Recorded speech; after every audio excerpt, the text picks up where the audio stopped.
ஓம் சாந்தி. Murali date 13/9/2024.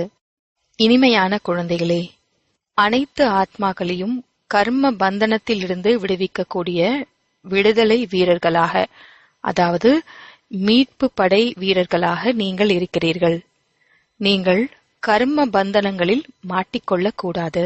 எந்த பயிற்சி செய்து கொண்டே இருந்தால் ஆத்மா மிக மிக சக்திசாலியாக ஆகிவிடும். பதில்: நேரம் கிடைக்கும் பொழுதெல்லாம் ஷரீரத்திலிருந்து விடுபட்டிருக்கும் பயிற்சி செய்யுங்கள். விடுபடுவதன் மூலமாக ஆத்மாவிற்குள் சக்தி திரும்ப வந்துவிடும், பலன் நிறைந்துவிடும். நீங்கள் குப்தமான போர் வீரர்களாக இருக்கிறீர்கள். தயவு செய்து கவனமாக இருங்கள். Attention please. அதாவது ஒரு தந்தையின் நினைவில் இருங்கள். அஷரீரி ஆகிவிடுங்கள் என்ற கட்டளை உங்களுக்கு கிடைத்திருக்கிறது. ஓம் சாந்தி. ஓம் சாந்தி என்பதன் பொருளை தந்தை மிக நல்ல முறையில் புரிய வைக்கின்றார். எங்கு போர் வீரர்கள் இருக்கிறார்களோ அங்கு கவனமாக இருங்கள், அட்டென்ஷன் என்று கூறுவர். அவர்களுக்கு கவனத்துடன் இருப்பது என்றால் அமைதியாக இருப்பது என்பதாகும். இங்கும் தந்தை உங்களுக்கு கூறுகின்றார், கவனமாக இருங்கள். அதாவது ஒரு தந்தையின் நினைவில் இருங்கள். வாயினால் கூற வேண்டியதே கிடையாது. இல்லையென்றால் உண்மையில் பேசுவதிலிருந்து தூர விலகி இருக்க வேண்டும். கவனத்துடன், அதாவது தந்தையின் நினைவில் இருக்கிறீர்களா? தந்தையின் கட்டளை, அதாவது ஸ்ரீமத் கிடைத்திருக்கிறது.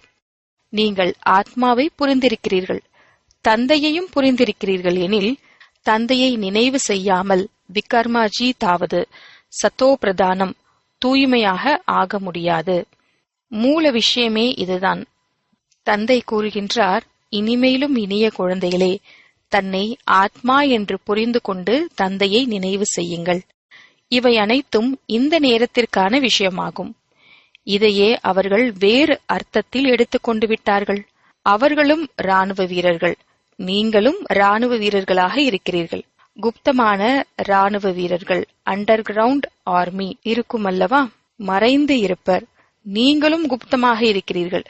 நீங்களும் குப்தமாக, அதாவது மறைமுக வீரர்களாக ஆகியிருக்கிறீர்கள். அதாவது தந்தையின் நினைவில் ஐக்கியமாகி மூழ்கி விடுகிறீர்கள். இதுதான் குப்தம் என்று கூறப்படுகிறது. யாரும் அறிந்து கொள்ள முடியாது, ஏனென்றால் நீங்கள் குப்தமாக இருக்கிறீர்கள் அல்லவா. உங்களது நினைவு யாத்திரையும் குப்தமாக இருக்கிறது. தந்தை கூறுவது என்னவென்றால், என்னை மட்டும் நினைவு செய்தால் போதும். ஏனெனில் நினைவின் மூலம்தான் ஆதரவற்ற அவர்களுக்கு நன்மை ஏற்படும் என்பதை தந்தை அறிவார். இப்பொழுது உங்களை ஆதரவற்றவர்கள், அதாவது இரக்கத்திற்குரியவர்கள் என்று கூறுவார்கள் அல்லவா. ஸ்வர்க்கத்தில் ஆதரவற்றவர்கள் இருக்க மாட்டார்கள். யார் ஏதாவது ஒரு பந்தனங்களில் மாட்டிக்கொண்டிருக்கிறார்களோ அவர்கள்தான் ஆதரவற்றவர்கள் என்று கூறப்படுகின்றனர். இதையும் நீங்கள் புரிந்து கொண்டிருக்கிறீர்கள். நீங்கள் கலங்கரை விளக்கம் என்றும் கூறப்படுகிறீர்கள் என்று தந்தை புரிய வைக்கின்றார். தந்தையும் கலங்கரை விளக்கம் என்று கூறப்படுகின்றார். ஒரு கண்களில் சாந்திதாமம், மற்றொரு கண்களில் சுகதாமம். சுகதாமம் வையுங்கள் என்று தந்தை அடிக்கடி புரிய வைக்கின்றார். நீங்கள் கலங்கரை விளக்கம் போன்று இருக்கிறீர்கள். எழுந்தாலும் அமர்ந்தாலும் நடந்தாலும் நீங்கள் கலங்கரை விளக்கமாக இருங்கள். அனைவருக்கும் சாந்திதாமம் சுகதாமத்திற்கான வழி கூறிக்கொண்டே இருங்கள். இந்த துக்கதாமத்தில் அனைவரின் படகும் சிக்கிக் கொண்டிருக்கிறது. ஆதலால்தான் எனது படகை கரையேற்றுங்கள் என்று கூறுகின்றார்கள். ஏ படகோட்டியே, அனைவரின் படகும் சிக்கிக் கொண்டிருக்கிறது. அவைகளை யார் மீட்பது? அதற்கு எந்த மீட்கக்கூடிய வீரர்களும் கிடையாது. இவ்வாறே பெயர் வைத்து விட்டார்கள், மீட்பு படை என. உண்மையில் நீங்கள்தான் மீட்கக்கூடிய வீரர்களாக இருக்கிறீர்கள். நீங்கள்தான் ஒவ்வொருவரையும் விடுவிக்கிறீர்கள். அனைவரும் 5 விகாரங்கள் என்ற வலையில் சிக்கிக் கொண்டிருக்கிறார்கள். ஆதலால்தான் எங்களை கரையேற்றுகிறீர்கள் என்று கூறுகின்றனர். ஆக தந்தை கூறுகின்றார், இந்த நினைவு யாத்திரையின் மூலம் நீங்கள் விஷக்கடலை கடந்து விடுகிறீர்கள். இப்பொழுது அனைவரும் சிக்கிக் கொண்டிருக்கின்றனர். தந்தையை தோட்டக்காரர் என்றும் கூறுகின்றோம். அனைத்து விஷயங்களும் இந்த நேரத்திற்கான விஷயங்கள்தான். நீங்கள் மலர்களாக ஆக வேண்டும். இப்பொழுது அனைவரும் முட்களாக இருக்கிறீர்கள். ஏனென்றால் இம்சை தருபவர்களாக இருக்கிறீர்கள். இப்போது அஹிம்சாவாதியாக வேண்டும், தூய்மையாக வேண்டும். தர்மஸ்தாபனை செய்பவர்கள் தூய்மையான ஆத்மாவாகவே வருகின்றனர். அவர்கள் அசுத்தமானவர்களாக இருக்கவே முடியாது. முதலில் வருகின்ற பொழுது தூய்மையாக இருக்கின்ற காரணத்தினால் அவர்களது ஆத்மாவோ அல்லது ஷரீரமோ துக்கமடைய முடியாது. ஏனெனில் அவர்களிடத்தில் எந்த பாவமும் கிடையாது. நாம் தூய்மையாக இருந்த பொழுது எந்த பாவமும் செய்வது கிடையாது, மற்றவர்களும் செய்வது கிடையாது. ஒவ்வொரு விஷயத்தையும் சிந்தனை செய்ய வேண்டும். தர்மம் ஸ்தாபனை செய்வதற்காக அங்கிருந்து ஆத்மாக்கள் வருகின்றது. பிறகு அவர்களது ராஜ்யமும் நடைபெறுகிறது. சீக்கிய தர்மத்தினர் தர்மம் ஸ்தாபனை செய்வதற்காக அங்கிருந்து, அதாவது பரந்தாமத்திலிருந்து ஆத்மாக்கள் வருகின்றன. பிறகு அவர்களது ராஜ்யம் நடைபெறுகிறது. சீக்கிய தர்மத்தினரின் ராஜ்யமும் இருக்கிறது. சந்நியாசிகளின் ராஜ்யம் நடைபெறுவது கிடையாது. ராஜாக்களாக ஆவது கிடையாது. சீக்கிய தர்மத்தில் மகாராஜா போன்றவர்கள் இருக்கின்றனர். அவர்கள் தர்ம ஸ்தாபனை செய்ய வருகின்ற பொழுது புது ஆத்மாவாக வருகின்றனர். கிறிஸ்து வந்து கிறிஸ்துவ தர்மத்தை ஸ்தாபனை செய்தார். புத்தர் பௌத்திய தர்மம், இப்ராஹிம் இஸ்லாமியம். அனைவரின் பெயரிலும் தர்மம் உருவாகிறது. தேவி தேவதா தர்மத்தின் பெயர் என்பதே கிடையாது. நிராகார தந்தை வந்துதான் தேவி தேவதா தர்மத்தை ஸ்தாபனை செய்கின்றார். அவர் தேகதாரி கிடையாது. மற்ற தர்மத்தை ஸ்தாபனை செய்பவர்களுக்கு தேகத்தின் பெயர் இருக்கிறது. இவர் தேகதாரி கிடையாது. புது உலகில்தான் ராஜ்யம் நடைபெறுகிறது. ஆக தந்தை கூறுகின்றார், குழந்தைகளே, தன்னை ஆன்மீக இராணுவ படை வீரர் என்று அவசியம் புரிந்து கொள்ளுங்கள். அந்த இராணுவத்தில் சேனாதிபதி, அதாவது கமாண்டர் வருகின்ற பொழுது நேராக நிற்க, அட்டென்ஷனில் நிற்க கூறுவார்கள். உடனேயே நேராக நின்று விடுவர். உலகத்தார் அவரவர்களது குருக்களை நினைவு செய்வர் அல்லது அமைதியாக இருப்பர். ஆனால் அது பொய்யான அமைதியாக ஆகிவிடுகிறது. நாம் ஆத்மாக்கள், நமது தர்மம் அமைதி என்பதை நீங்கள் அறிவீர்கள். பிறகு யாரை நினைவு செய்ய வேண்டும்? இப்பொழுது உங்களுக்கு ஞானம் கிடைத்திருக்கிறது. ஞான சகிதமாக நினைவில் இருப்பதன் மூலம் பாவங்கள் அழியும். இந்த ஞானம் வேறு யாரிடத்திலும் கிடையாது. நாம் ஆத்மாக்கள் அமைதி சொரூபமானவர்கள் என்பதை மனிதர்கள் அறியவில்லை. நாம் ஷரீரத்திலிருந்து விடுபட்டு அமர வேண்டும். இங்கு உங்களுக்கு அந்த பலம் கிடைக்கிறது. இதன் மூலம் நீங்கள் தன்னை ஆத்மா என்று உணர்ந்து தந்தையின் நினைவில் அமர முடியும். தன்னை எவ்வாறு ஆத்மா என்று புரிந்து விடுபட்டு அமர வேண்டும் என்பதை தந்தை புரிய வைக்கின்றார். ஆத்மாக்களாகிய நாம் இப்பொழுது திரும்ப செல்ல வேண்டும் என்பதை நீங்கள் அறிவீர்கள். நாம் அங்கு வசிக்கக்கூடியவர்கள். இவ்வளவு காலம் வீட்டை மறந்துவிட்டோம். நாம் வீட்டிற்கு செல்ல வேண்டும் என்பதை வேறு யாரும் நினைப்பது கிடையாது. தூய்மை இல்லாத ஆத்மாக்கள் திரும்பி செல்ல முடியாது. யாரை நினைக்க வேண்டும் என்று புரிய வைப்பவர்களும் கிடையாது. ஒரே ஒருவரை தான் நினைவு செய்ய வேண்டும் என்று தந்தை புரிய வைக்கின்றார். வேறு யாரையாவது நினைவு செய்வதனால் என்ன பலன் கிடைக்கிறது? பக்தி மார்க்கத்தில் சிவசிவா என்று கூறிக்கொண்டே இருக்கின்றனர். இதனால் என்ன பலன் என்பது யாருக்கும் தெரியாது. சிவனை நினைவு செய்வதால் பாவங்கள் அழிந்துவிடும் என்பது யாருக்கும் தெரியாது. ஓசைகள் கேட்க முடிகிறது சிவசிவா என. கண்டிப்பாக ஓசைகள் இருக்கவே செய்யும். இது போன்ற விஷயங்களினால் எந்த பலனும் கிடையாது. அனைத்து குருக்களிடத்திலும் பாபா, அதாவது பிரம்மா பாபா அனுபவியாக இருக்கின்றார் அல்லவா? தந்தை கூறுகின்றார் அல்லவா, ஹே அர்ஜுன், இவை அனைத்தையும் விட்டுவிடு. சத்குரு கிடைத்து விட்டார் எனும் பொழுது இது போன்றவைகள் அவசியம் கிடையாது. சத்குரு கரை சேர்க்கின்றார். நான் உங்களை அசுர உலகத்திலிருந்து விடுவித்து அக்கறை அழைத்து செல்வேன் என்று தந்தையும் கூறுகின்றார். விஷக்கடலை கடந்து செல்ல வேண்டும். இது போன்ற விஷயங்களை புரிய வைக்க வேண்டும். படகோட்டி படகை ஓட்டுபவராக இருப்பார். ஆனால் புரிய வைப்பதற்காக தான் இந்த பெயர் ஏற்பட்டிருக்கிறது. இவர் பிராணேஸ்வர் பாபா என்று கூறப்படுகின்றார். அதாவது உயிர் தானம் கொடுக்கும் பாபா. அவர் அமரர்களாக ஆக்கிவிடுகின்றார். பிராணன் என்று ஆத்மாவை கூறப்படுகிறது. ஆத்மா நீங்கிவிட்டால் பிராணன் போய்விட்டது என்று கூறுவர். பிறகு ஷரீரத்தை வைத்துக் கொள்ள விடுவதில்லை. ஆத்மா இருக்கிறது எனில் ஷரீரமும் ஆரோக்கியமாக இருக்கும். ஆத்மா இல்லாத ஷரீரம் என்பது துர்நாற்றத்தை ஏற்படுத்திவிடும். பிறகு அதை வைத்து என்ன செய்வீர்கள்? மிருகங்களும் இவ்வாறு செய்யாது. ஒரே ஒரு குரங்கு மட்டும்தான் தனது குழந்தை இறந்த பிறகும் துர்நாற்றம் வீசினாலும் கூட அந்த பிணத்தையே விடவே விடாது, தொங்கிக் கொண்டே இருக்கும். அது மிருகம். நீங்கள் மனிதர்கள் அல்லவா? ஷரீரம் விட்டுவிட்டால் விரைவில் அதை வெளியேற்றி விடுங்கள் என்று கூறுவர். சொர்க்கம் சென்று விட்டதாக மனிதர்கள் கூறுவர். பிணத்தை எடுத்துச் செல்லும் பொழுது முதலில் அதன் பாதத்தை மயானத்தின் பக்கம் வைப்பர். பிறகு மயானத்திற்குள் நுழைகின்ற பொழுது பூஜைகள் செய்த பிறகு இப்பொழுது ஸ்வர்க்கத்திற்கு சென்று கொண்டிருப்பதாக நினைப்பர். பிறகு அதன் முகத்தை மயானத்தின் பக்கம் வைத்து விடுவர். நீங்கள் கிருஷ்ணரையும் மிக சரியாக காண்பித்திருக்கிறீர்கள். நரகத்தை எட்டி உதைத்துக் கொண்டிருக்கின்றார். கிருஷ்ணரின் சரீரம் இது கிடையாது. அவரது பெயர், உருவம் மாறுகிறது. எவ்வளவு விஷயங்களை தந்தை புரிய வைத்திருந்தாலும் கூட மன்மனாபவ என்று கூறுகின்றார்.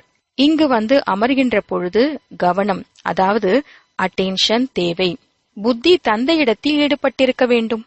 உங்களது இந்த கவனம் சதா காலத்திற்குமானது. எதுவரை வாழ்வீர்களோ அதுவரை தந்தையை நினைவு செய்ய வேண்டும். நினைவின் மூலம்தான் பல பிறவிகளின் பாவங்கள் அழிகிறது. நினைவு செய்யவில்லை என்றால் பாவங்களும் அழியாது. தந்தையை நினைவு செய்ய வேண்டும். நினைவின் பொழுது ஒரு பொழுதும் கண்களை மூடக்கூடாது.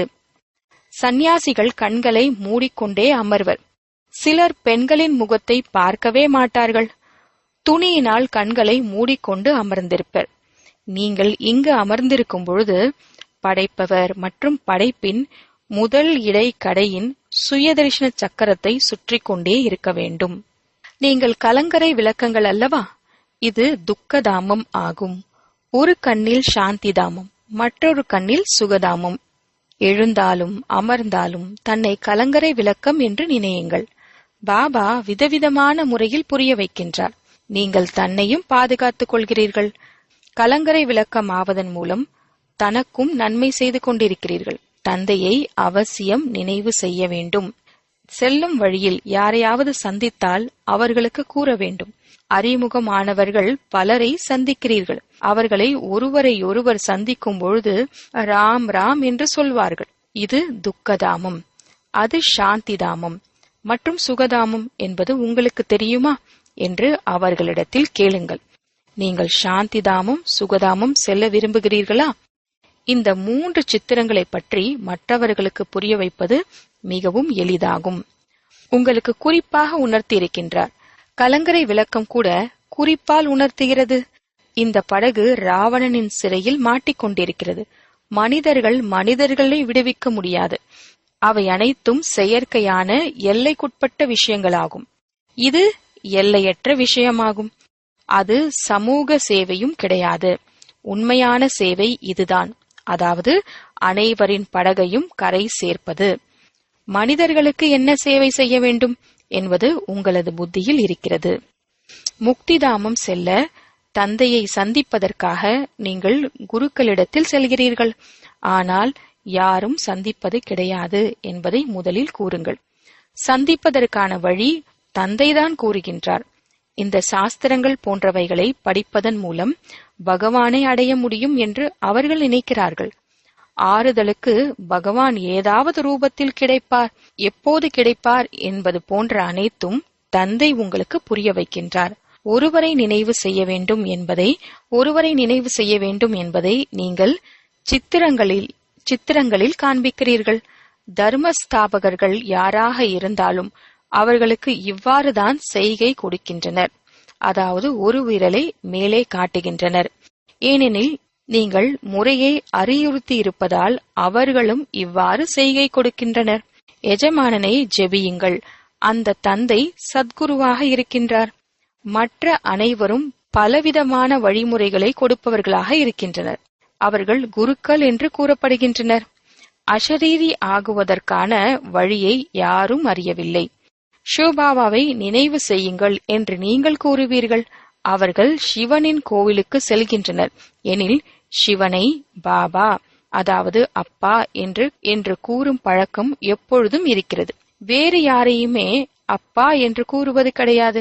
ஆனால் அவர், அதாவது லௌகிக்க தந்தை, நிராகாரமாக கிடையாது, ஷரீரதாரி ஆவார் இல்லையா? சிவன் நிராகாராக இருக்கின்றார். உண்மையான பாபா அவர் அனைவருக்கும் பாபா, அதாவது தந்தையாக இருக்கின்றார். அனைத்து ஆத்மாக்களும் அஷரீரியாக இருக்கின்றன. குழந்தைகளாகி நீங்கள் இங்கு அமரும் பொழுது இதே சிந்தனையுடன் அமருங்கள். நாம் எப்படியெல்லாம் வலையில் சிக்கிக் கொண்டிருந்தோம் என்பதை நீங்கள் அறிவீர்கள். இப்பொழுது தந்தை வந்து வழி கூறியிருக்கின்றார். மற்ற அனைவரும் சிக்கிக் கொண்டே இருக்கின்றனர். விடுபடுவதே கிடையாது. தண்டனைகளை அடைந்து பிறகு அனைவரும் விடுபட்டு விடுவர். குழந்தைகளாகிய உங்களுக்கு புரிய வைத்துக் கொண்டே இருக்கின்றார். தண்டனையை அடைந்து பதவியை குறைத்துக் கொள்ளக்கூடாது. அதிக தண்டனை அடைகிறீர்கள் எனில் பதவியும் குறைந்துவிடும், பிராப்தியும் குறைவாக கிடைக்கும். குறைந்த தண்டனை எனில் பிராப்தி நன்றாக கிடைக்கும். இது முட்கள் நிறைந்த காடாகும். அனைவரும் ஒருவருக்கொருவர் முட்கள் போன்று இருக்கின்றனர். சொர்க்கம் அல்லாவின் பூந்தோட்டம் என்று கூறப்படுகிறது. கிறிஸ்தவர்களும் ஸ்வர்க்கம் இருந்ததாக கூறுகின்றனர். சில நேரங்களில் சாட்சாத்காரமும் செய்கின்றனர். இந்த தர்மத்தை சார்ந்தவர்களாக இருப்பின் மீண்டும் தனது தர்மத்திற்கு வந்துவிடுவர். மற்றவர்கள் இங்கு என்ன இருக்கின்றன என்று பார்க்கின்றனர். பார்ப்பதனால் யாரும் சென்றுவிட முடியாது. தந்தையை அறிந்து கொள்ள வேண்டும் மற்றும் ஞானம் பெற வேண்டும். அனைவரும் வந்துவிட முடியாது. அங்கு தேவதைகள் மிக குறைவாக இருப்பர். இப்பொழுது இவ்வளவு இந்துக்கள் இருக்கின்றனர். உண்மையில் தேவதைகளாக இருந்தனர் அல்லவா? ஆனால் அவர்கள் தூய்மையாக இருந்தனர். இவர்கள் தூய்மையின்றி இருக்கின்றனர். தூய்மை இல்லாதவர்களை தேவதைகள் என்று கூறுவது அழகல்ல. இந்த ஒரே ஒரு தர்மத்தில்தான் தர்மமும் கீழானதாக ஆகிவிட்டது, செயலும் தரம் குறைந்துவிட்டது என்று கூறப்படுகிறது. ஆதி சனாதன இந்து தர்மம் என்று கூறிவிட்டனர். தேவதா தர்மத்தின் பெயர் இடம்பெறவே இல்லை. குழந்தைகளாகி நமக்கு மிக இனிய தந்தையாக இருக்கின்றார். அவர் எப்படிப்பட்டவர்களையும் எப்படி ஆக்கிவிடுகின்றார். தந்தை எவ்வாறு வருகின்றார் என்பதை நீங்கள் புரிந்து கொள்கிறீர்கள். தேவதைகளின் பாதங்கள் பழைய தமோ பிரதானமான சிருஷ்டியில் படாது எனும் பொழுது பிறகு தந்தை எப்படி வருவார்? தந்தை நிராகாரமாக இருக்கின்றார். அவருக்கு தனக்கென சரீரம் கிடையாது. ஆதலால்தான் அவரிடத்தில், அதாவது பிரம்மாவிடத்தில் பிரவேசம் செய்கின்றார். இப்பொழுது குழந்தைகளாகி நீங்கள் ஈஸ்வரிய உலகில் அமர்ந்திருக்கிறீர்கள். அவர்கள் அனைவரும் அசுர உலகில் இருக்கிறார்கள்.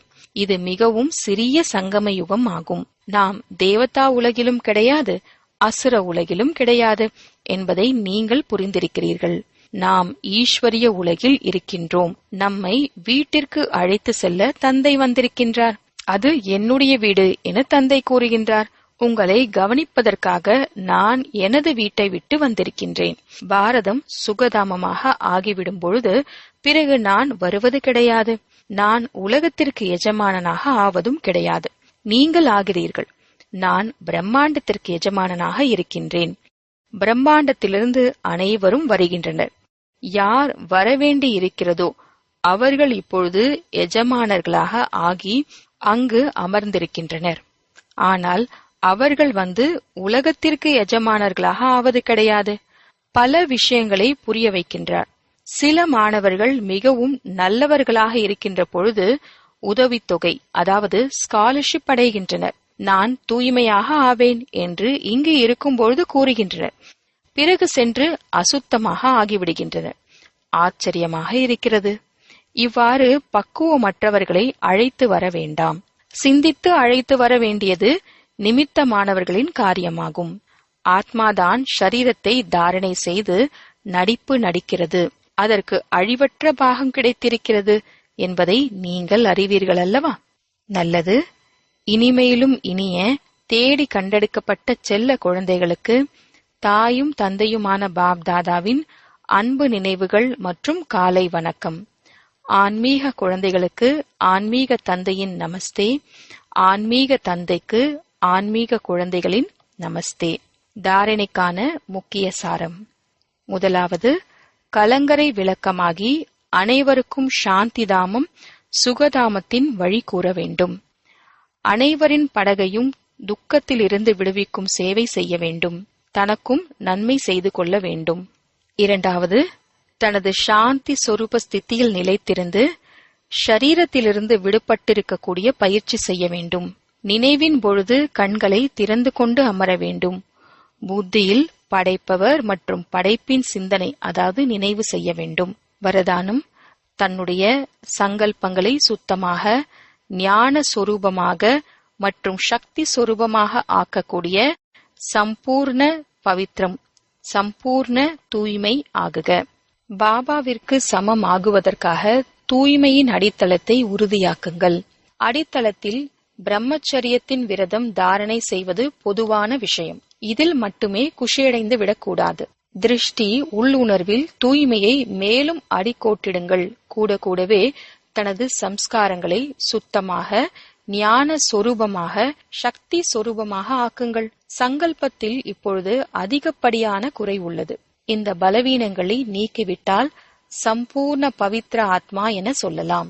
ஸ்லோகன்: பார்வையில் அனைவருக்கான இரக்கம் மற்றும் சுபபாவனை இருந்ததென்றால் அபிமானம் அல்லது அவமானத்தின் அம்சமும் இருக்க முடியாது. ஓம் சாந்தி.